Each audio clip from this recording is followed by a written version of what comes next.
Hey everyone, I'm Sarah Bush from the Pink Teacup, and welcome to my studio. This week, I am interviewing my good friend Rue Haas, who's teaching a class on the imagination at one of my favorite places online, which is lorian.org. That's LORIAN.org.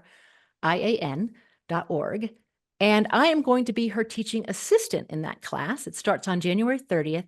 So I thought it'd be really fun if I interviewed her today about the class, about the imagination, about the topic of the imagination, because I'm really obsessed with that topic myself. And that's one of the reasons that I help her teach this class. And I've learned a lot about the imagination through my time taking classes at Lorien. So I thought we could get started. Welcome, Rue. Thank you, Sarah. Um, so when I was thinking about asking you questions about the imagination, I thought I would start with my own description for the Pink Teacup. So in Substack, they give you this little blurb area where you describe your newsletter, and that lets people know what yours is all about. And mine, I wrote, it's a weekly newsletter exploring creativity as a spiritual path, what it means to be fully expressed, and how our imaginations can help save the world. And I thought we could start our discussion with that idea of how our imaginations can help save the world. Do you agree? And how do you perceive that? Well, it's a funny question in a way because it's our imaginations that have screwed up the world. Right? I mean, when you come down to the bare bones about what imagination is and what it does, it's whatever we see around us. I mean, just take a second to look around you at the various appliances and computer things and books. I'm just looking around my own paintings, artwork. Um, and to say nothing of desk and floor and house, the whole everything is a product of our imagination. Everything that happens has to be imagined into before it shows up on the material level. So you can't not imagine. We think of imagination as a kind of gift that you either have or we don't have. But it's we ourselves, a, a phrase I like to, or a thought I like to contemplate, which probably doesn't make sense to a lot of people right away, but if you think about it, it really offers a lot to contemplate. That we are beings, our lives in the world, we are the product of the imagination of our soul. Our soul is imagining what it's like to be a human in the world, to be a woman or a man or white or black or gay or bisexual or, I mean, all the different ways we define ourselves, they are our imaginations of what it is to be us alive in the world right now. And here we are all together as people, but also as artifacts and as tools and as events. It's all imagination. I like that idea of our souls imagining our lives.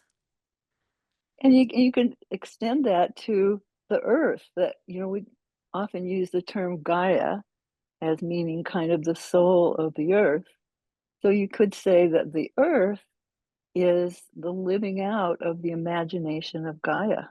And Gaia then is the imagination of the cosmos about consciousness and living in the material realm, which is not, those aren't terms that most people use, but in the baseline or the big picture or whatever you would say, that's what life is.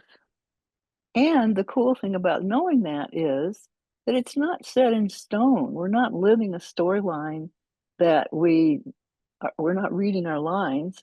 We're making it up as we go along, which means that we have a lot of power, but that's not the right word, a lot of agency to create and change and maintain or shift the picture, the big picture, how it shows up.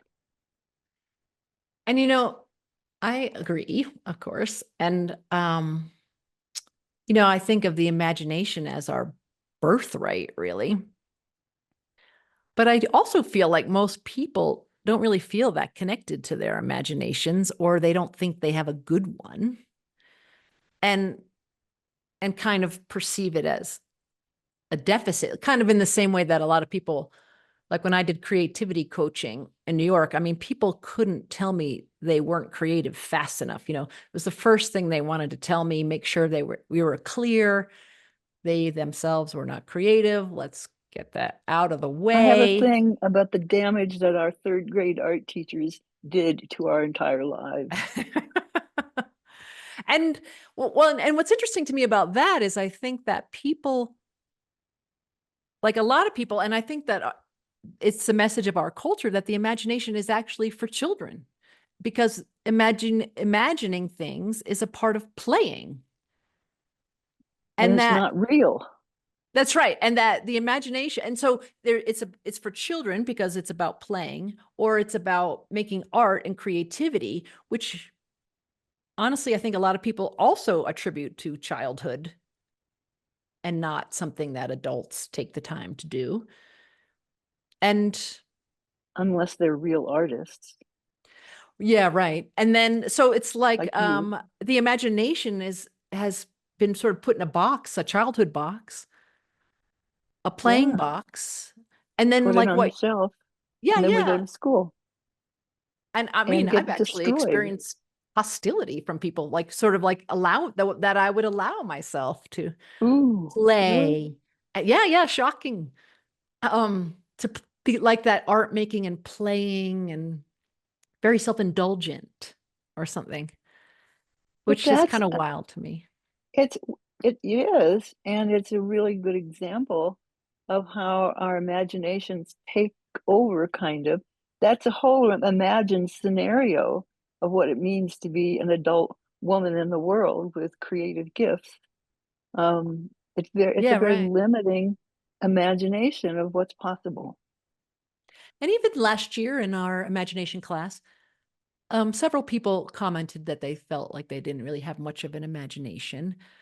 And then yet, like what you said earlier, is like we're surrounded by astounding examples of human imagination at Everything you work. look at Right, like we're sitting here talking to each other on Zoom on from the separate cities, and computers. yeah, Yeah, yeah. right. And we immediately, it's so we're so quick to adapt and take things like that for granted. So there's like a weird disconnect to me between like our social messaging about, maybe it's the Puritanism, I don't know, about the imagination and the actual role that the imagination plays in our lives and inventing things and problem solving and creating cures and modern comforts in all communication. So I feel like we've got this superpower called the imagination, and most of us are barely using it. Yes, I agree. And I think things are changing. And I think that this is a cosmic shift Mm. of something that is happening, I mean, literally cosmos wide. Um, and this is a part that humans are playing, that what it means to be human and what it means to be creative and imaginative is changing in a way that has never happened before. I think humanity is a cosmic experiment. Say more about how you think it's changing. In our lifetimes. Look at how much change there is, for instance, in how people imagine women. Yeah, right. Huge changes, and men as well, but also huge changes in how we imagine relationship, connection, and what's possible. And that's not just a change in it's. I don't mean just to minimize it, but it's not only a change in the culture. I think it's a change in really what it means to be human. We are we are in the process of responding to with our own individual lives to great changes that are happening within the human spirit, within the cosmos. Anyway, it is said, to put it in a funny kind of word, it is said that humanity is literally changing, that humans are, and that is our job. That's why, trying to think of the most cosmic terms possible, that's why humans were created. I don't mean created like the Bible would describe that. I don't not mean that, but that's not my intention in saying this. Humans were created to explore what's possible. If you think of possibility as open, as spiritual openness, I when I first started getting involved in spiritual things, which is 50 plus years ago now, one of the earliest things I encountered was this idea that humanity um, was going to be given a choice in the coming decades. A specific date wasn't given, but the idea that humanity was going to be given a specific choice to go this way or go that way. And there was no judgment involved. There was no punishment or reward um, in response to the choice you made, but it was going to be something deep in you as an individual that would make that choice. And um, the sources that were beginning to talk about this way back then were suggesting it was going to be in the 2020s, for whatever Oh, that's worth. really? So I've always been, all these years in my life, advancing towards the 2020s, I've always kind of had that in my imagination, wondering that question, so what's going to happen in the 2020s? Well, now being in the midst of them, literally 2025, I think it's really clear. Um, and I could just speak from American politics. I'm not going to do a political rant thing here, but it's clear in our cultural and political approaches that we're being asked to choose about that there really is a choice. There's that choice and there's that choice, and there's gradations in between. And I don't mean Republican versus Democrat, although that's one of the ways it shows up. Um, but those are very different belief systems and understandings about how it is that we function as a human.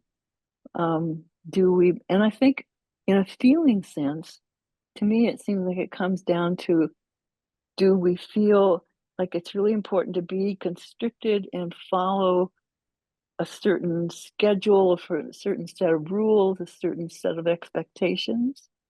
Or can we use our imaginations to open up the possibilities of directions to go in, of ways of doing things, of new considerations? And I think each individual, and maybe in several times in a lifetime or several times in a day, but certainly just in general, each individual is having to make or getting the opportunity to make those decisions for themselves as as an echo of huge shifts in the cosmic human spirit that is happening because we're making these choices or not. And then with like things like the climate crisis, what are we going to do as as humans? How can we imagine ourselves? How can we imagine our own well-being? How can we imagine that our well-being is inextricably connected to the earth's well-being?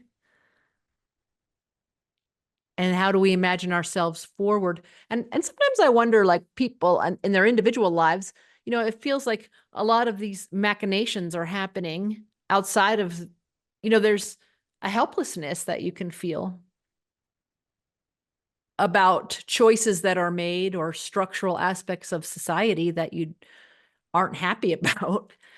And it's difficult to know what you as a person can do in that situation. And um, that kind of brings me to, like, I noticed you gave the class that you're teaching on the imagination a different theme. I think about imagining the future. I And I try to was, do that each time I teach it, just give a yeah, different angle. That's this one. and that made me think like, oh, maybe kind of what's happening politically made you think about that, or um how to help people think about how to imagine the future, or maybe you could talk a little bit like when you first started teaching this class, like what made you want to teach a class on the imagination and the theme that you've chosen for this year's class, or any aspect of that there. A lot of different questions. Sorry. No, You it's can pick good. out, like, pick whatever part of that you want to address.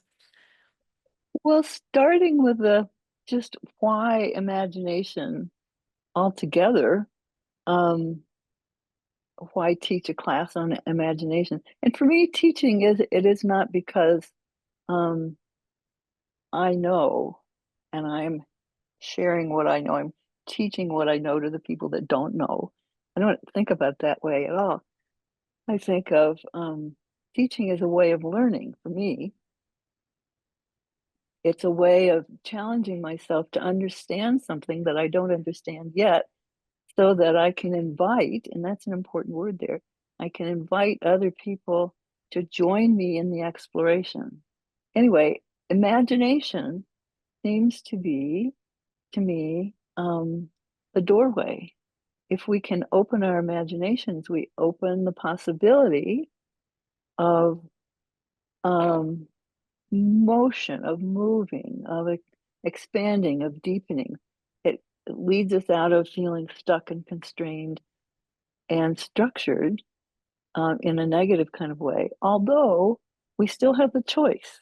There's no punishment, direct punishment, the way we think of punishment, um, if we don't move with the change. But anyway, teaching a class or offering a class on imagination is an opportunity for me to open the space for lots of people to come, or a few, who it's all the same in the end, um, to explore together and see what's possible. So I love I love the idea that imagination is kind of that we are our souls thinking aloud. I was thinking, in our spiritual community, our focus a lot is the sacredness of being incarnated, having a physical life here on planet Earth.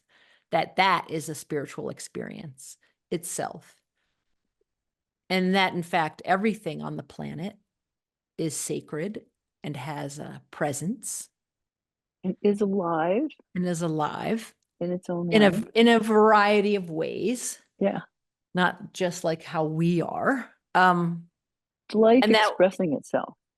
Go Yeah, ahead. and Sorry. that one big way we develop our sense of this sacredness or deepen into our understanding of that is by imagining into it. And so, just in context for some of the people listening here, like that must have been a driver for you on creating this class to begin with. Like, what does that even mean to imagine the sacredness of everything, or even that it's so important imagining these things, like, or understanding the role of our imagination in this context, that it was worth having an entire class just about the imagination. Yeah. Is that a sort of lead into a Well, yeah, because I was just thinking, has that evolved for you? I don't know how many times you've taught this class, how many years you've taught it. maybe 5 or 6?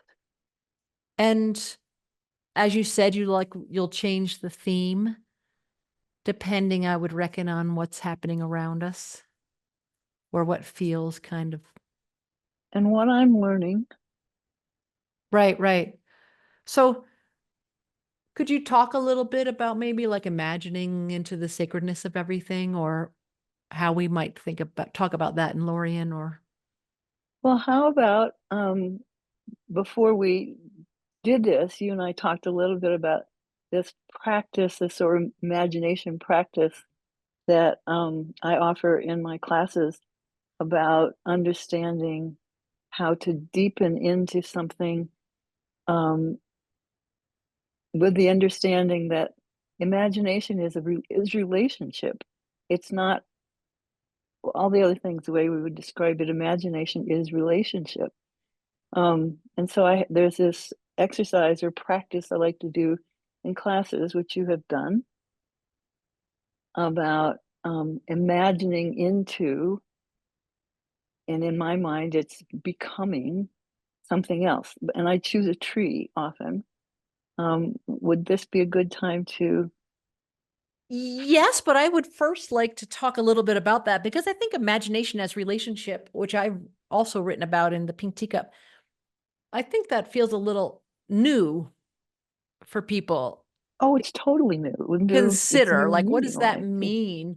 I feel Yeah, like when you say, like when we empathize, we are imagining how someone else feels.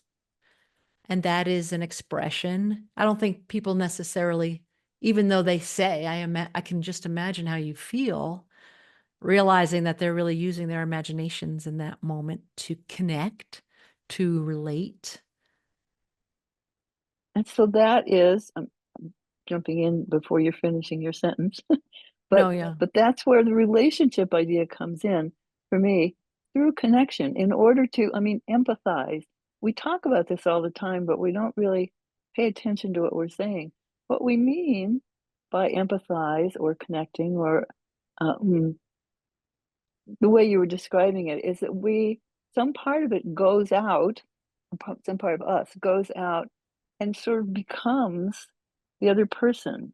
I find it requires me, it asks or invites me to become what I'm imagining. For me, imagining is becoming something so that I understand it from the inside out, from myself inside out. So it seems like what I like is that imagination as becoming, I think feels accessible. Maybe you don't think you're an inventor or you can imagine things that will improve other people's lives, but I think imagining how someone else feels, and imagining, like, even perceiving yourself as imaginative when you're good at that. I think women especially are taught to be able to imagine how someone else feels. And that's a great use of your imagination. And even you could imagine not really understanding how someone feels as another great use of your imagination, and creating like a what I would think of as like a spaciousness there. Imagining, imagining room for the unknown, and also not having the unknown. Like when you were talking about change, I feel like, well, a lot of people really experience change as stressful. Scary. Yeah. And so we have all this, we have we're in a time of extraordinary change. And so maybe in many ways we're in a time of extraordinary stress. Like there are people who lived and died and never left 5 miles from their house, or 1 mile from their house, in big chunks of human history. And things were very much how they were when they died. Things were a lot very similar to how they were when they were born. And, we're not in that era right now. And so we have this opportunity to like lean on our imaginations. I almost think like my imagination for me is like my best friend. Like I love my imagination. And then just kind of joining Lorien and thinking about expanding my idea of the imagination sort of spiritually in that way. It was um kind of eye-opening and connecting to the world through my imagination and perceiving everything around me in the world as my partner. Like I'm imagining that partnership. I'm perceiving myself as one of many that, is what I wrote the other week, like kind of a part of a cosmic mattering, like I think it's so easy to, and I wrestle with this, like when I think about political change, what my particular itty bitty life, like, like what kind of change can I make or not make? And that, um, it's almost like not my business to determine how, um, effective I am or not I am about, but to use my imagination to to deepen into, like, I can empathize with you, my friend Rue, and I can empathize with the planet. I can empathize with Gaia. How can I broaden my understanding of that through my imagination? What would it, that feels like an exploration that feels kind of exciting, and I don't have to have all the answers, or even imagining that humans maybe could pull it off. I think all of us, it's easy for us to imagine that we've screwed everything up and we can't unscrew it up. It's in the same way, like people who think that they don't have a great imagination, but they can imagine the worst. Almost all of us are really good at that. Imagine our doom. We're very good at imagining our doom. Yeah, and so we've honed our imaginations that way. So we can certainly hone our imaginations in the opposite direction. Well, it's about choice, don't you think? Yeah. What we have, imagination is itself is value free. It's a skill, it's an ability, it's a way of functioning. But what it becomes and what comes from it and comes of it is our choice. And that, I think, is what we're learning. We're learning to use our power of choosing, and we're learning through experience, plus and minus, a positive and negative experience, what kinds of choices lead to what kinds of outcomes. And we can imagine into an outcome and make it come to pass. But just because we're using our imagination doesn't mean it's a good thing. Imagination is a good skill to have, but it's not inherently positive.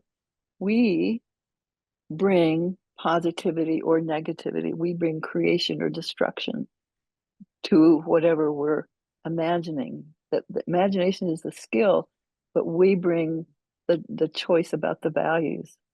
And that's where um, practical spirituality, not pie in the sky, um, meditate all the time. I have a thing about meditation, sorry.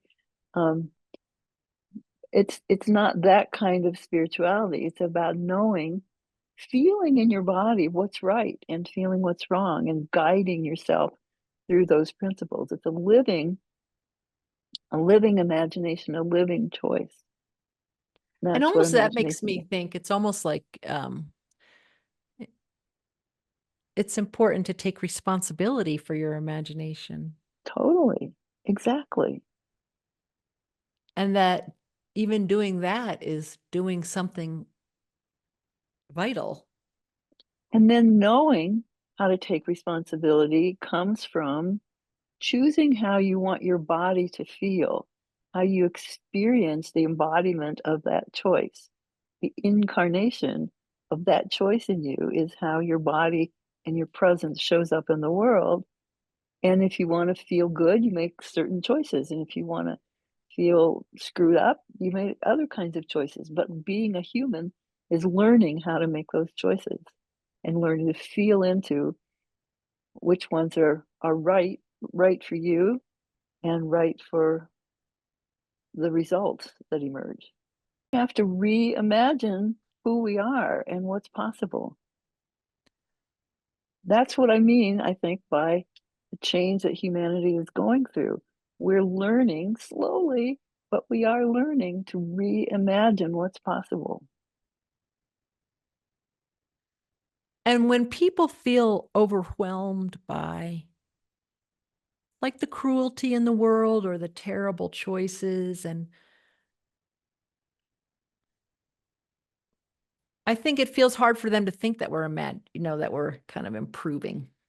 But the deeper truth of it is that we're not raised to think that we have any power in the individual power, that we are powerful beings. But understanding that the choices we make create the future couldn't be anything more powerful than that. That makes me want to circle back to that exercise you were talking about earlier, where we imagine into a tree, because it's really to me about kind of imagining into your own sacredness, and it gives you a grounding that I feel like it's becomes a place almost to return to, that allows you to continue into the unknown. One of the key concepts of incarnational spirituality, which is what this spirituality that I work with and that you are working with now too, is a sense of each of us as an individual carries and embodies a standing presence. One of the words that we use that makes sense to me is a sense of sovereignty, a sense of personal sovereignty, and a sense of standing inside in our presence. One of the terms we've taken to using is standing on our inner land, really feeling a sense of groundedness in our presence. And so I came up with this um, visualization. It's not a meditation really, um, given how I am with meditating, but it's a feeling into the experience of being a tree that is deeply rooted in the ground and its branches reaching to the sky, and the sense of even touching the light of the stars, and all of that becoming a living, cycling, growing, presencing unity, a wholeness. So we're just going to go through this and let it be. And so I'm speaking to everybody who's listening. Let this be your own experience. It's not like there's a right way or a wrong way to do this. Let it just, the images and the sensations enter you or awaken in you, and just pay attention, be present for yourself. So let's start out by thinking of a favorite tree. Think of a tree that you love. Could be in your backyard, it could be in the forest nearby, it could be a tree that you've encountered. Maybe it's an imaginary tree that you've felt into, but just think of this favorite tree. Imagine that you can see it standing in front of you. And take a moment to imagine that you are this tree, be this tree. And do this, there's no right or wrong way to do this. Do it in a way that feels interesting and creative to you. And you might even feel like sketching it or coloring or even dancing, moving around while you're imagining. Do whatever invites you into the feeling of becoming this tree.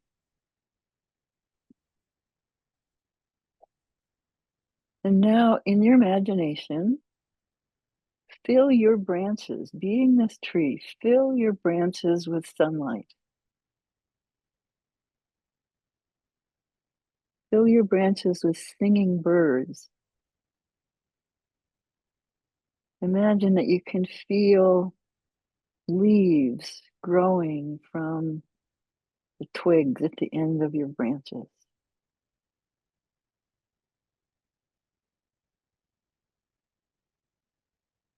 And as you breathe in and breathe out deeply and slowly, imagine a gentle rain washing over you,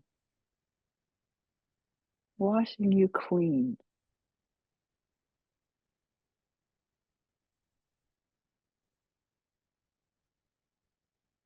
And now sense into your trunk as this tree. Feel your trunk flexible. Feel your trunk responding to the currents of wind, responding to currents of water.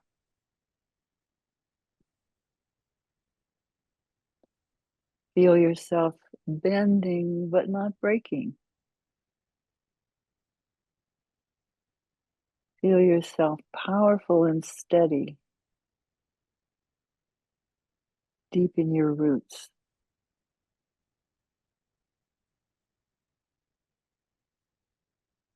And notice what it's like to feel this sense of your own deeply rooted self as a source of support, whatever that means to you. Your deeply rooted self is a source of support.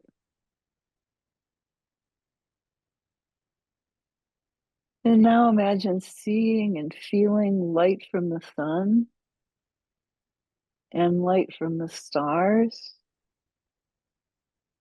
flowing down into your leaves and twigs.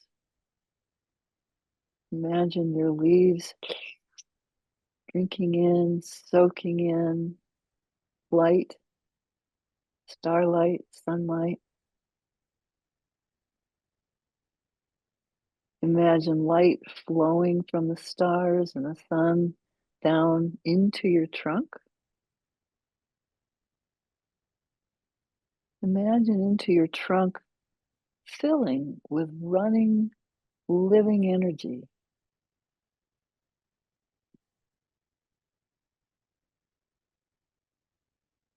And let that light flow down into your roots, all the way down deep into your roots, the little tippy tiny ends of the roots, the place where they become indistinguishable from the earth.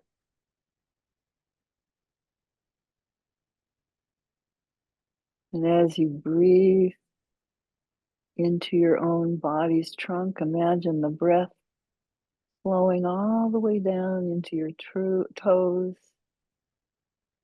down into your roots. And feel your roots as an anchor deep in the earth. Imagine that your roots hold a space for you, a space for you to inhabit. They hold a space for you to stand steady.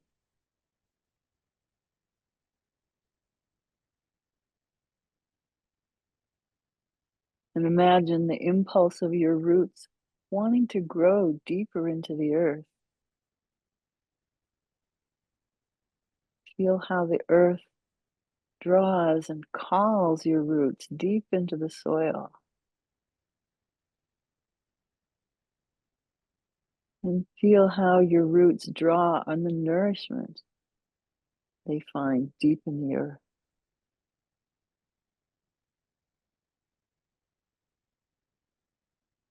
And remember how aspens grow, aspen trees. Not only do the roots of aspen trees go deep, but underground they also interconnect. So they are interconnecting a whole grove of aspen trees as a community, underground and above ground both.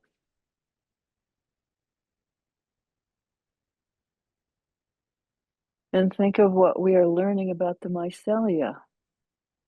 the vast, complex interconnections of fungi among the roots of the trees, through which they talk to each other and feed each other and take care of each other. Feel what it's like, or imagine into feeling what it's like to be deeply connected with others, a vast community of others, through your roots.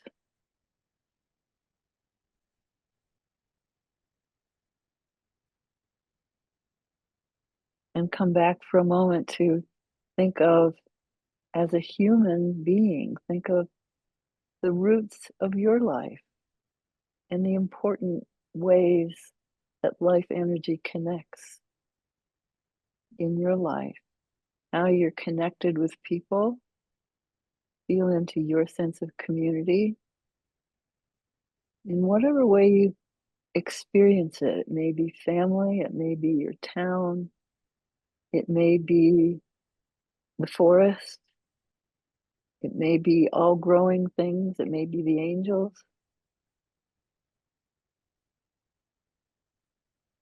All the important connections that in your life that interlace you with other people, with activity, with what's meaningful in your life, with what you love. Feel that sense of webness, that sense of interconnection. Even if it's not something that you're consciously aware of, or especially if it's not. Just sense the presence.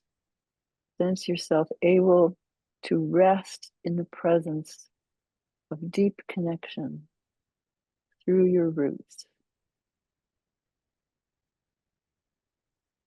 All of these elements supporting you and helping to shape your sense of who you are,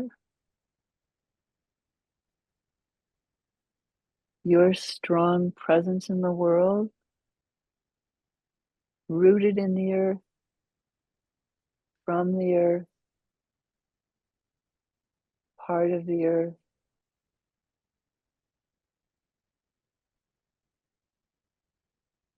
And now imagine that you can draw earth light up through your roots. Feel the power of this inner impulse to draw the nourishment of the earth elements and the earth light up into your tree body. Green earth light flowing up into your trunk. Green earth light flowing up into the branches of your tree.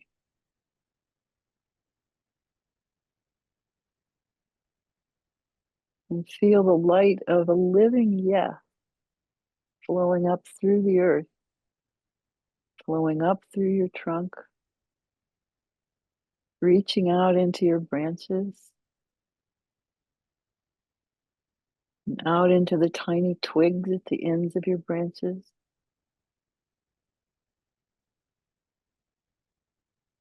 And now imagine feeling these tiny twigs at the ends of your branches as a kind of interface between your body and the stars,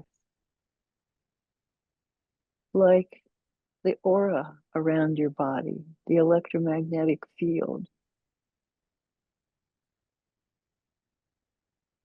Earth light flowing into the twigs, flowing from the twigs of your tree, your treeness. Earth light flowing into the energetic field around you and flowing up and out into the stars.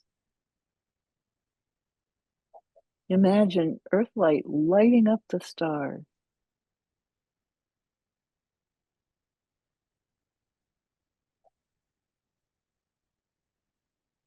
and sensing the stars responding. And now imagine and feel sunlight and starlight flowing back down into and through your twigs, being drawn into your branches, into your leaves, the light being drawn down through your roots, through your trunk, down into your roots, and down into the tiny feathery roots, deep into the earth again. Sunlight and starlight nourishing the living land, blending with earthlight.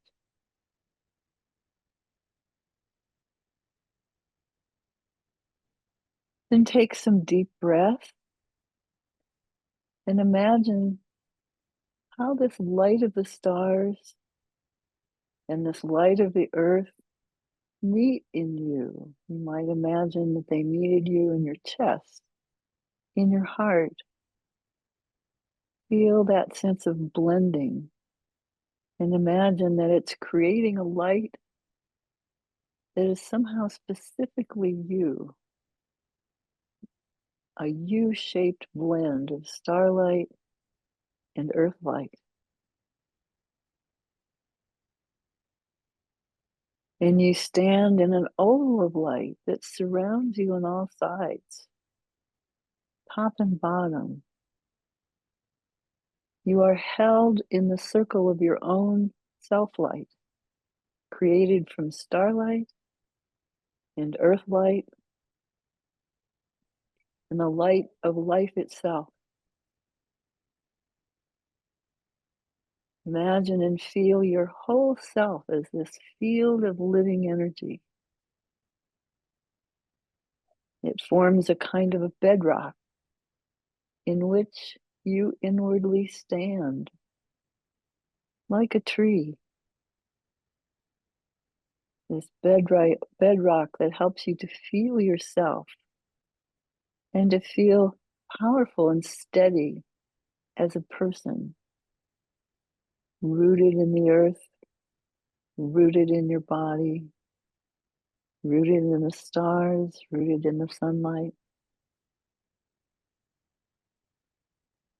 Feel your feet connecting to the earth and to all that lives within it. And in your imagination, stretch out your hands and feel them connecting to the air around you and to all that lives within it or is touched by it. Imagine lines of energy flowing from you to the things that you love, the places that you love,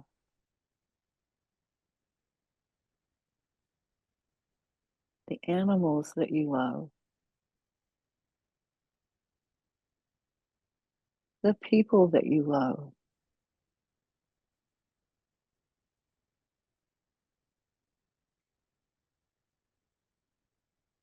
And as you deepen into these sensations, notice that your subtle senses in your body are reading all of this. And your imagination is translating all of it, all the signals and language and connection from the world, so that your conscious mind can be aware of it and be aware of being a part of it as a wholeness. Send a thought of thanks to your tree who has been partnering with you in this practice.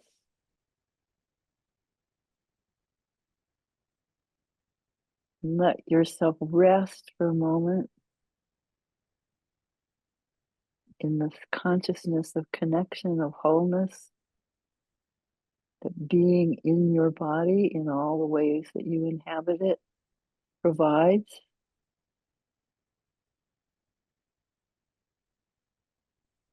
And begin now to return your awareness to your own physical body.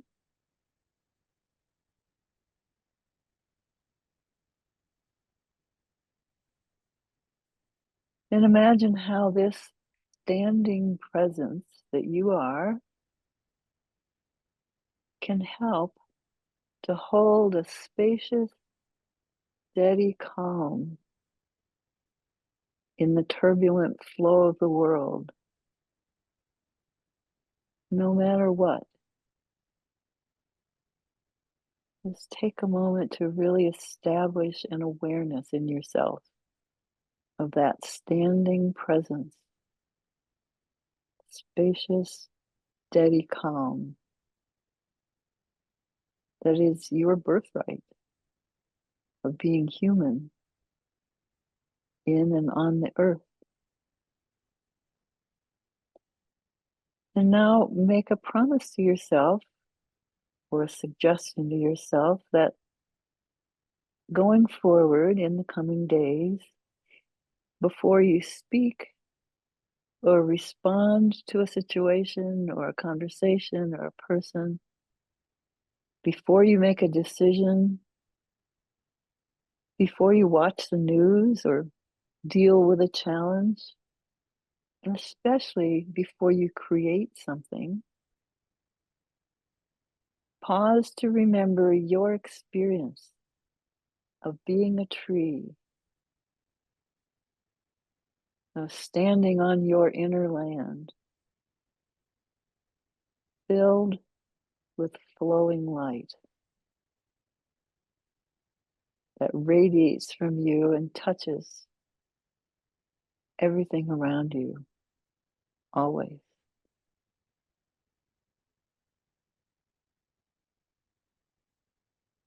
So take a couple of breaths,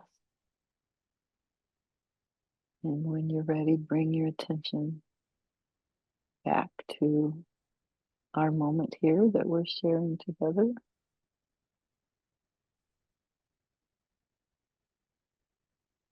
And let your eyes open when they're ready. Thank you for sharing the world.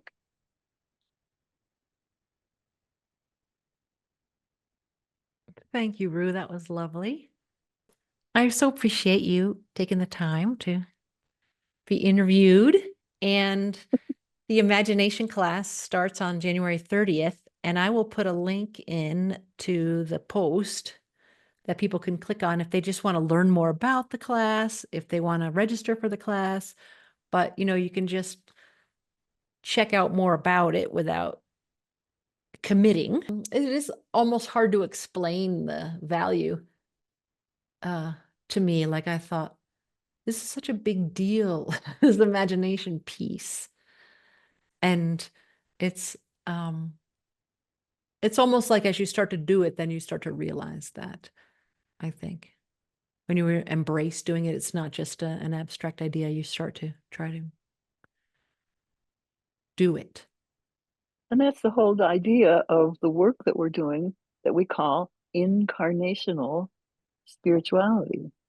That's right. It's not just this airy-fairy meditation stuff. And there's a bit of that, as much as you want or as little, but it really is incarnating, embodying. And that's the blessing of it, I think. I think that's right. Well, thanks so much. Aw, thank you, Sarah. You're such a good host, Oh, good-hearted, and you have such a good mind in there too, good well, spirit. thank you. I just love being a part of it. So I'm excited to be your teaching assistant. You too. Okay, cool. Thank you. Yeah, thank you. And hope to see some of you who've been listening or watching. Hope you feel drawn to at least put your toe in the water and see if this is something you want to explore more deeply. Yes, we'd love to see you.